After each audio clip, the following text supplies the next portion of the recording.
Pero bueno, hoy vamos a hablar de un tema muy bonito y usualmente siempre que comparto con ustedes lo disfruto mucho porque siempre digo que me gusta hablar. Este tema es muy interesante porque nosotros los cristianos somos como los Avengers, siempre tenemos enemigos. Y resulta que aunque hay muchos enemigos, hoy vamos a hablar de 4 enemigos que son casi que los principales y los que más nos tratan de hacer la vida cuadritos a los cristianos. ¿De acuerdo? ¿Cuántos enemigos? 4. Buenísimo. Existen 4 enemigos, como les venía contando, y es porque el hecho de que usted y yo seamos cristianos no quiere decir que ya no vamos a ser tentados, que ya no vamos a ser probados o que ya no vamos a tener dificultades. Más bien, siendo cristianos, muchas veces la pasamos un poquillo más complicado. Pero como decía Raquel en la clase que nos compartió, es mejor a veces pasar esos momentos de dificultad con Dios que pasarlos en el mundo. ¿Estamos todos de acuerdo ahí? Resulta que hoy vamos a ver esos 4 enemigos y los vamos a estudiar un poco a profundidad, así que quiero que prestemos la mayor atención posible, porque voy a dejar una tarea que ustedes incumplen las tareas que dejo, pero voy a seguir intentando.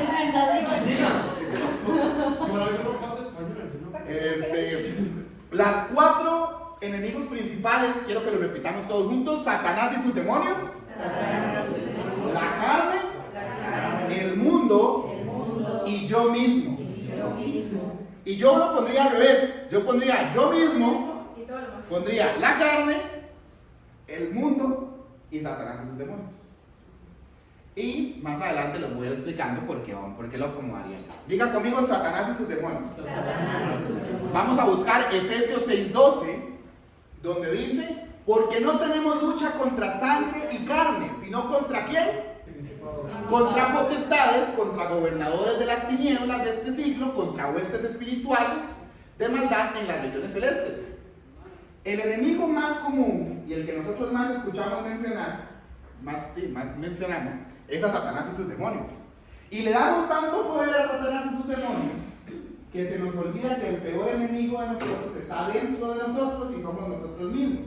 Y usted me dirá, ¿por qué? Pues resulta que Satanás y sus demonios no son omnipresentes, no son omnipotentes. Entonces Satanás, Rayita, no está en todo lado. Y a veces usted dice: cochino Satanás porque se le cayó el tenedor. Entonces a mí usted le está invocando. A usted se le cayó el tenedor por descuidado, ¿verdad? Entonces tenemos que aprender que aunque Satanás y sus demonios son enemigos, no son los enemigos más poderosos. Porque hay un nombre, sobre todo nombre, que es el nombre de Jesús, que puede contra él. Y de hecho, los apóstoles y usted y yo tenemos potestad de echar fuera demonios en el nombre de ¿quién? De Jesús. Entonces, no es un demonio un enemigo tan fuerte. ¿Por qué? Porque tiembla ante el nombre de Jesús. Qué bonito, ¿verdad? Entonces, Satanás y los demonios tenemos que aprender que nuestra lucha es contra ellos. ¿Por qué? Porque usualmente el diablo utiliza las puertas que usted y yo abramos, en el pecado para que los demonios entren. Y ya cuando el demonio entra, sí se vuelve un problema. Pero tranquilo, que si usted está endemoniado, hoy va a salir libre. Amén. Si usted está endemoniado, hoy va a volar aquí. Y va a vomitar. Pero bueno, tenemos que entender que cuando nosotros le abrimos la puerta al enemigo, automáticamente hay demonios que están esperando para entrar. Entonces, por eso usted y yo tenemos que tratar de vivir en santidad. Tratar no, tenemos que vivir en santidad, si lo demanda la palabra. Sí o sí. Sí o sí. ¿Por qué? Porque ¿qué pasa? ¿Qué pasa si yo me creo muy fuerte, PRI? Y digo: ay, voy a verme una película, siempre pongo este ejemplo, a ver una película sexy comedia donde a las muchachas se le ven las chichis y a los hombres se les ve solamente el torso del pecho, ¿verdad? Y yo digo: puña, yo soy adicto a la pornografía, pero voy a ver la película, una película roja, que dicen por ahí. Y entonces, ¿qué pasa si yo hago eso, Rayita? Automáticamente le estoy abriendo una puerta al diablo. Y entonces, ¿qué van a hacer el diablo y sus demonios? Entrar en carrera. Y entonces ya empieza el espíritu de inmoralidad sexual a gobernar sobre tu vida. Todos vamos ahí. Siguiente enemigo. Bueno, perdón, vamos a ir a Lucas 10:19. ¿Dónde? Ok, el diablo y los demonios son enemigos, pero acá Dios nos dice, he aquí les doy potestad de hollar serpientes y escorpiones, sobre toda fuerza ¿de quién? Del enemigo. Y nada os dañará, pero no os regocijéis de que los espíritus se os sujetan, sino regocijaos de que vuestros nombres están escritos en el libro de la vida. Aquí hay dos claves muy sencillas. Dios te está dando potestad para que vos pises a la serpiente, para que vos pises a la escorpión, para que vos luches contra el enemigo. Pero Dios te está diciendo, eso no es lo más importante. Lo más importante no es que usted tenga la autoridad de echar fuera demonios. Lo más importante es que tu nombre esté escrito en el libro de la vida. ¿Y por qué? Porque si tu nombre está escrito en el libro de la vida, es sinónimo de santidad. Entonces no tendrías que luchar con demonios. Porque donde está el Espíritu de Dios, hay libertad. Vamos bien. Siguiente. Este tema me gusta mucho, ¿verdad? Se nota un poquitillo. La carne. Diga conmigo la chuleta. Pellizque ahí. Pellizque. No, pero pellizque a la persona que tiene la pala. ¿Ok? Hágale, pellizquese. Resulta que algunos tenemos más carne que otros. ¿Verdad? Porque de algunos estamos más gordos. Pero a algunos nos cuesta un poco más la carne. Pero ¿qué dice la palabra de Dios en Gálatas 5, 16, 21? Digo pues, andad en el espíritu y no satisfagáis los deseos de la carne, porque el deseo de la carne es contra ¿quién?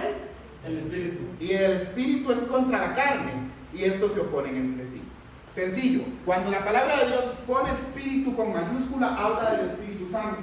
La carne opuesta al espíritu, el espíritu opuesto a la carne, son totalmente contrarios.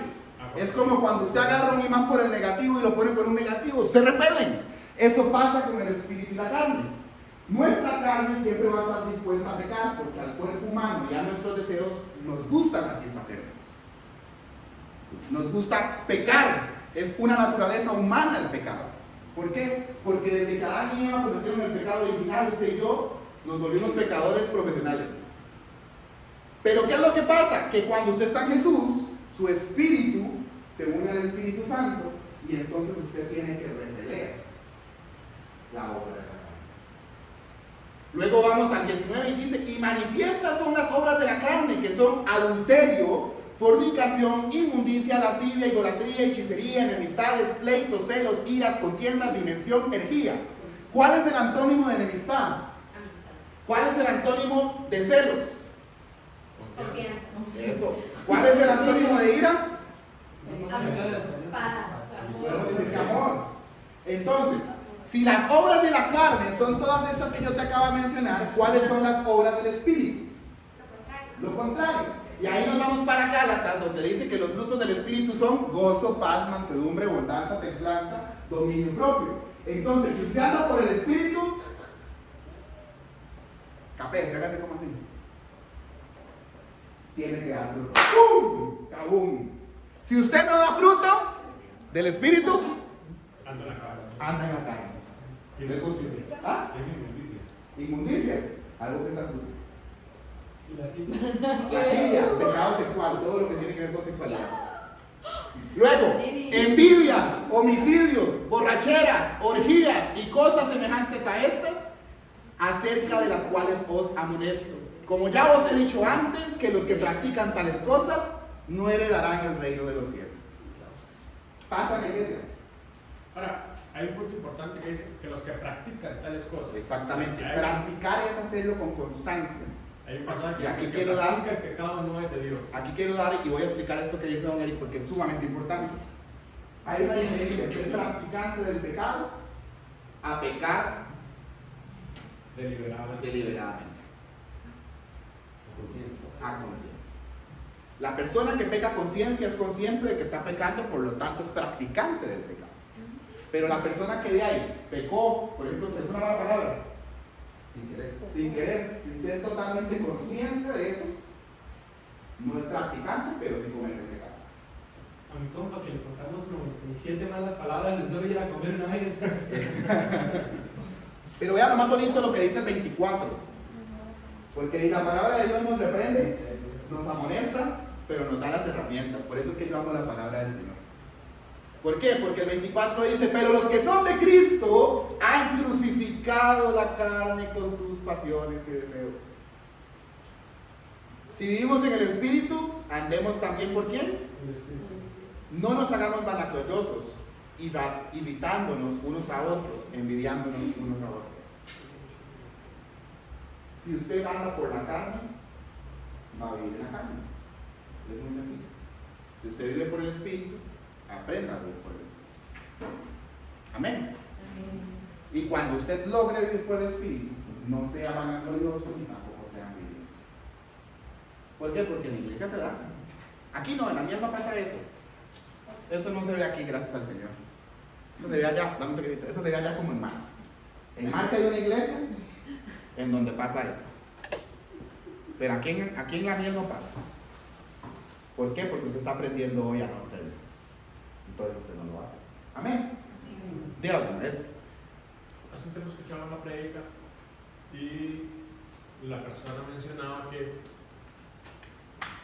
solo habla un poquito más duro porque hoy estamos grabando la clase para las personas que no pudieron venir. okay.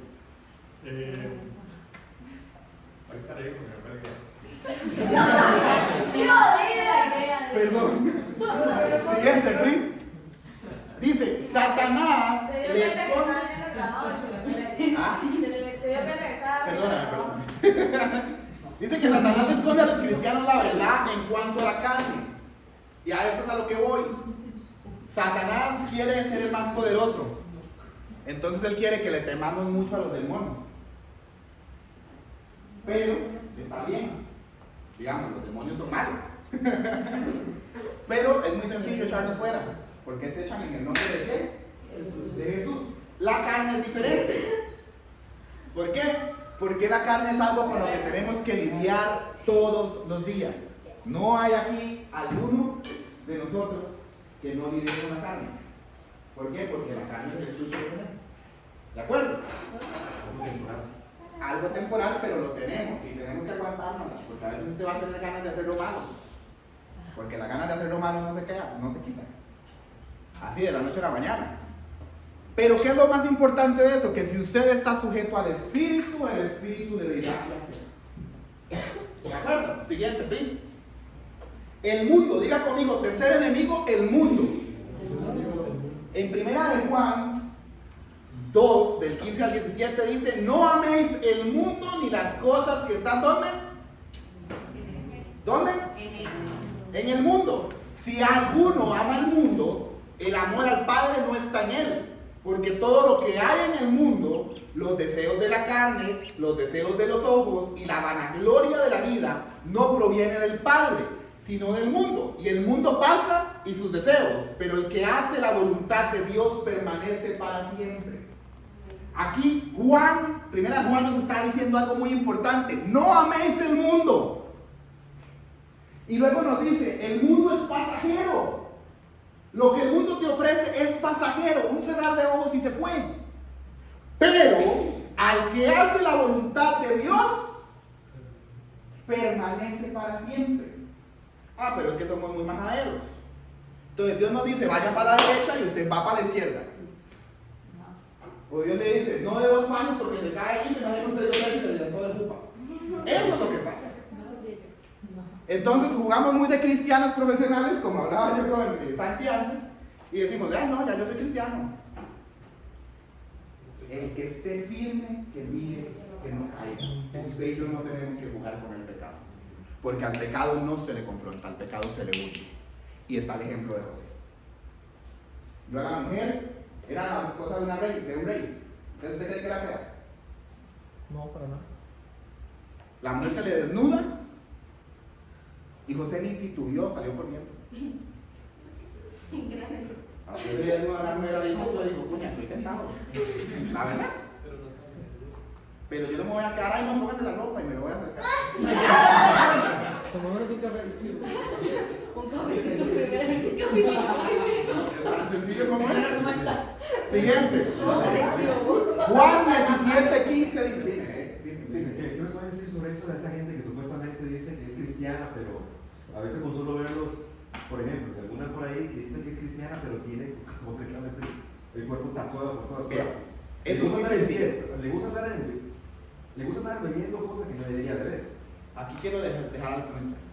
Primero, si la persona se arrepiente, aunque tenga sus manchas en el cuerpo, Dios la recibe en gracia. ¿Verdad? Porque No, es que a veces yo me pongo a... Pero de que en la iglesia hay cristianos que dicen ser cristianos y no son cristianos y no son cristinos, sucede. ¿Por qué? Porque en la iglesia hay diferentes ganando pan. Pero Es que no sé se que los que estamos aquí no somos de esos. Entonces, ¿qué es lo que dice Alfredo? La persona que dice ser cristiana, pero no muestra frutos de arrepentimiento. Pasa muy seguido en sus grupos de conexión. Johnny, cuando hablas de un grupo de conexión, va a haber gente que va a ir a la iglesia jugando de santa, pero en realidad no ha dejado su pasado atrás. Sigue atado a su pasado. Y todos muchas veces hemos estado en ese lugar, quizá. ¿Por qué? Porque nos arrepentimos hoy y pecamos mañana. Qué rico está viviendo, Para terminar esta clase, después irnos para la casa. No, porque Priscila nos va a dar la clase de hoy. Un aplauso para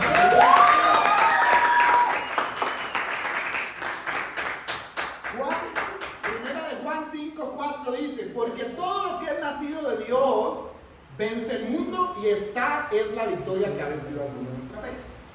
Si usted ha nacido de nuevo, por ende tiene que vencer al mundo.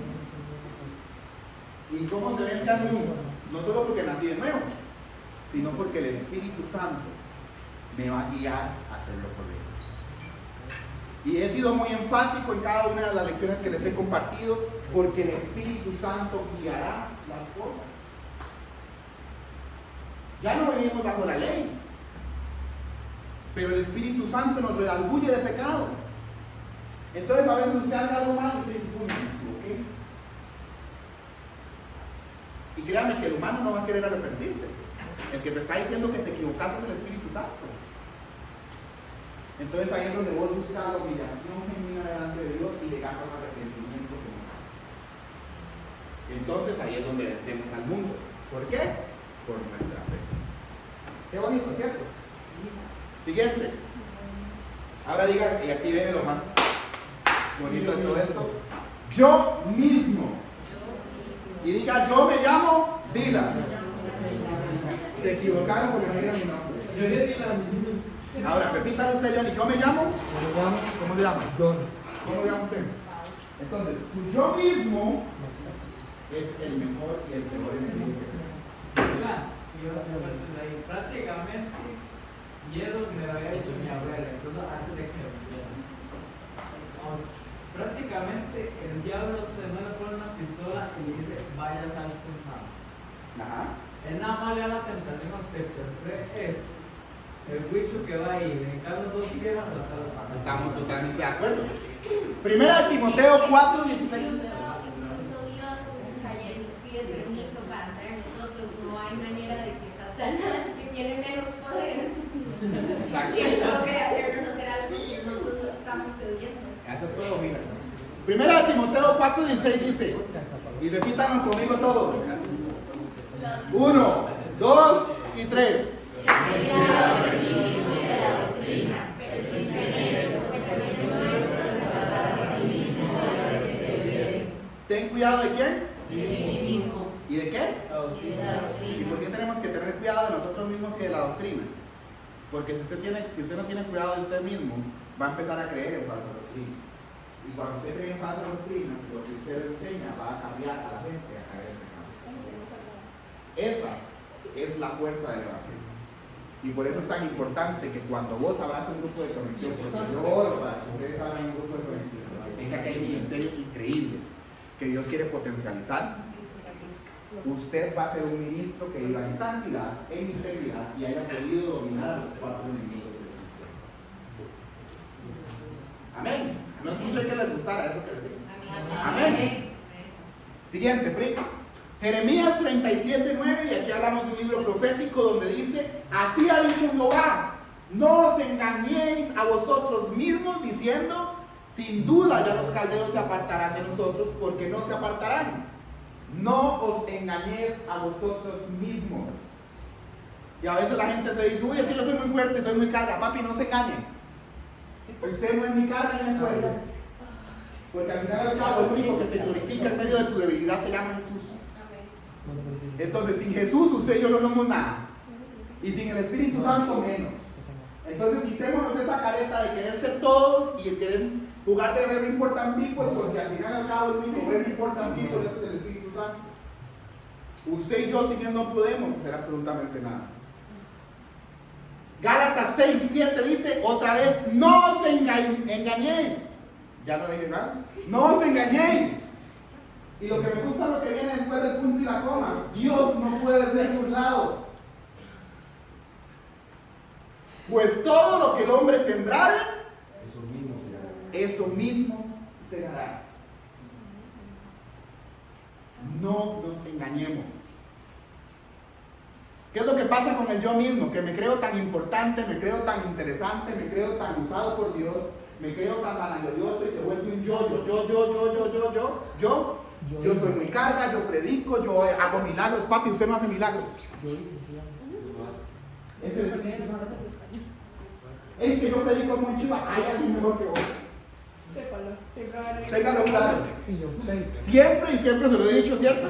Y lo he dicho en academia, siempre va a haber alguien mejor que vos para que aprendas. Y siempre va a haber alguien detrás tuyo para que le enseñes. Siempre. Catherine Kuhlman, una de las mujeres más usadas en milagros en el Evangelio en el pasado, ya está muerta. Ella misma decía antes de ministrar milagros, Catherine Kuhlman nunca hizo un milagro. Los milagros los hace el Espíritu Santo.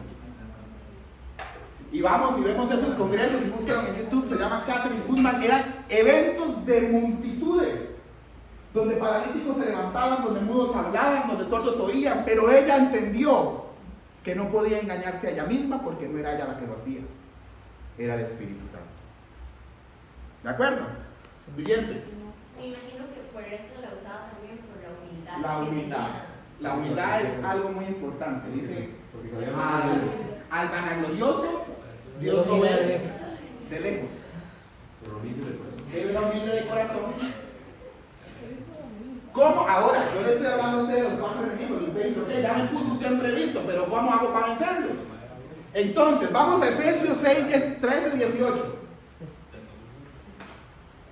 Dice, por tanto, tomad la armadura de Dios, para que podáis resistir al día malo y habiendo acabado todo, estar firmes. Estad pues firmes, ceñidos vuestros lomos con la verdad y vestidos con la coraza de justicia, el calzado los pies con el apresto del evangelio de la paz, sobre todo tomad el escudo de la fe con el que podáis apagar todos los dardos del fuego del maligno, y tomad el yelmo de la salvación y la espada del Espíritu, que es la palabra de Dios, orando en todo tiempo con toda oración y súplica en el Espíritu, y velando en ello con toda perseverancia, súplica y por todos los santos. Chicas, yo estoy acá frente.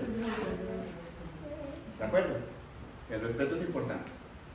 Siguiente, ¿sí? La coraza de justicia. ¿Qué es una coraza?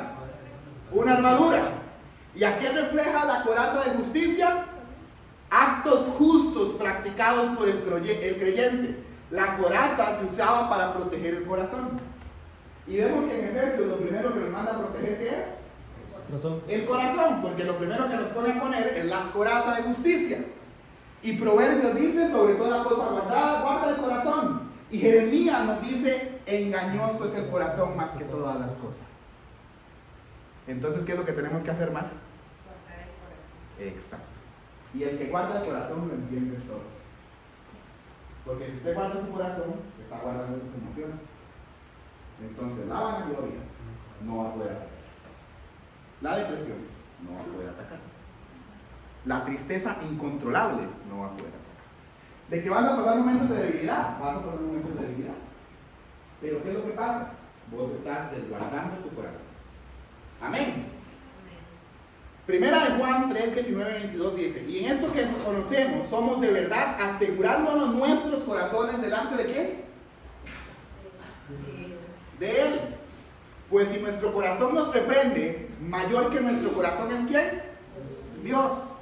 Y Él sabe todas las cosas. Amados, si nuestro corazón no nos reprende, confianza tenemos en Dios. Amén. ¿Entendimos? Vamos entendiendo, ¿sí? Siguiente. El calzado de la paz. Vuelva a traer los zapatos. Échese talco porque si no van a oler feos. Efesios 6:15 dice, el soldado romano, bueno, es lo que dice Efesios, ¿verdad? Pero lo que voy a decir no es lo que dice Efesios. El soldado romano usaba sandalias que iban bien sujetas por tiras de cuero al pie y al tobillo. Y las suelas llevaban clavos. ¿Saben por qué llevaban clavos? Para poder amarrarse. Entonces, ¿qué cree usted que signifique eso? Pau, ¿qué cree usted que signifiquen los clavos en las suelas? El poder amarrarse a qué? Humanamente, pero espiritualmente ¿a qué me refiero? A aferrarse a Dios. ¿Y? El permanecer. Eso le daba un asiento firme en tiempos de lucha. Entonces, cuando el compa luchaba, aunque lo doblegaran, hacía el toque Michael Jackson, chiquillos, iba para el frente y no se caía. Super planes. Me imagino, ¿verdad? Nunca lo vi. Porque mi mamá no me dejaba ver a Michael Jackson, chiquillos, porque se cansa tanto. Se convertía en pantera. No, de hecho mi mamá tanto rato no me dejaba ver ni Harry Potter, ni Power Rangers, ni nada. Ni esta vara, ¿cómo se llamaban? Los del Zodiaco. El caballero del Zodiaco. Esas cosas. Ay, de lo que te perdiste. Entonces yo me iba para donde mi abuela. De lo que te perdiste. O sea, yo no sé quién es Pikachu. Y entonces yo me iba para donde mi abuela y donde mi abuela yo sí podía ver Discovery Kids y esas varas. Yo solamente sé que a mí mi mamá me casó un día. ¿Por qué? Por ver Dragon Ball. Está bueno, está bueno. Efesios 4:14 dice, para que ya no seamos niños fluctuantes, llevados por donde quiera de todo viento de doctrina, por estratagema de hombres que para engañar emplean con astucia las artimañas del error. El calzado de la paz es un calzado que va a generar firmeza en tu vida para que vos no te caigas fácilmente. No te caigas fácilmente como un niño al que se le manipula. No caigas fácilmente a donde el viento de la doctrina quiere llevarte, porque hay miles de predicadores, hay miles de religiones, pero el único que te va a llevar a la vida eterna se llama Jesucristo, porque nadie va al Padre si no es por Él. Esa es la única verdad absoluta. Entonces, todo lo que predique lo contrario a eso es falsa doctrina. ¿Estamos de acuerdo ahí? Siguiente, Pri. Diga conmigo, el escudo de la fe. Resulta que no solo nos dice que nos pongamos la coraza. O sea, en ese punto la coraza no es suficiente. Nos dice que ocupamos un escudo. Y ahí vamos a aparecer Iron Man. No, mentira, Iron Man no tiene escudo. Todo mal. El escudo era una pieza fundamental en las armaduras de los soldados de infantería. Llevaba a la vida del cristiano, se refiere a la protección que brinda la fe en tiempos de tentación. ¿Qué quiere decir esto? Que cuando usted es probado, su fe lo va a ayudar a permanecer y no caer. Su fe es el escudo que va a proteger. Qué lindo, ¿verdad? ¿Usted cree en Dios? ¿Cuánto cree usted en Dios? Para poder descansar en Él a pesar de la adversidad. ¿Cierto? Hebreos 11, del 1 al 3 dice, es pues la fe la certeza de lo que se espera, la convicción de lo que no se ve, porque por ella alcanzará buen testimonio los antiguos. Por la fe entendemos haber sido constituido el universo por la palabra de Dios, de modo que lo que se ve fue hecho de lo que no se veía. La fe es la certeza de lo que se espera. Es tener total convencimiento de lo que usted espera lo va a recibir. Pero hay mucha gente que confunde la fe con mi propia voluntad. Pero mi fe tiene que estar sujeta a la voluntad de Dios para mi vida. Y eso quiero dejarlo muy claro. ¿Ok? Luego, también la fe sin obras es fe muerta. Si usted quiere algo, trabaje por ello. No va a caerse del cielo. Y tercero, que dice del modo que el mundo se hizo de lo que no se veía. ¿Cuántos conocen la teoría del Big Bang? Correcto. ¿Sabe quién hizo la teoría del Big Bang? Un católico. Y es la teoría que se asemeja más a lo que hoy formamos. Es más, yo me atrevería a decir, don Eric, que el Big Bang es un poco cristiano.